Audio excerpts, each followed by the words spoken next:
Els contes de l'avi. No és un llibre físic, és un bloc d'internet.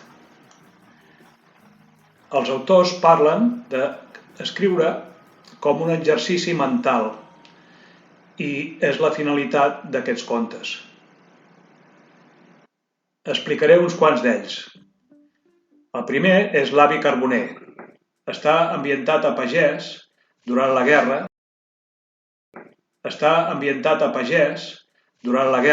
A l'any 1936. Era masover d'una masia isolada on feia carbó. Els amos li demanen que amagui durant la guerra 2 capellans familiars de la casa pairal. I el conte explica els patiments de l'avi exposant-se a ser pres i afusellat. El següent conte es diu L'avi pescador i també està ambientat en temps de guerra. L'any 1939, quan van entrar les tropes franquistes en el seu petit poble de pescadors. Explica la relació entre l'avi i els soldats feixistes italians que varen romandre en el poble. Aquests li van regalar un motor d'avió italià que havia caigut. El motor estava destinat a la barca de l'avi, que era una teranyina. Un altre dels contes, La manifestació, va passar l'any 1971, que va ser un any de moltes manifestacions i vagues contra el règim de Franco.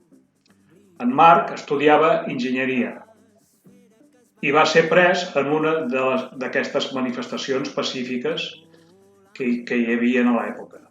Va ser apallissat i empresonat en els calabossos de la comissaria de Via Laietana. Explica les vivències durant els 3 dies en què va estar tancat a la presó i posteriorment el judici militar a Madrid. 2 contes més, La lluna i la mar. Són 2 contes marins en què el protagonista navega en caiac. L'últim relat, a l'escriptor, està dedicat a Xirinacs i relata el moment de penjar les eines d'escriure. L'escriptor, desil·lusionat de la poca acceptació del seu treball, llença el portàtil, els llibres, tot. Tots aquests relats són relats curts, són propis, a vegades són intimistes, altres són de ficció, però sempre escrits amb un llenguatge planer.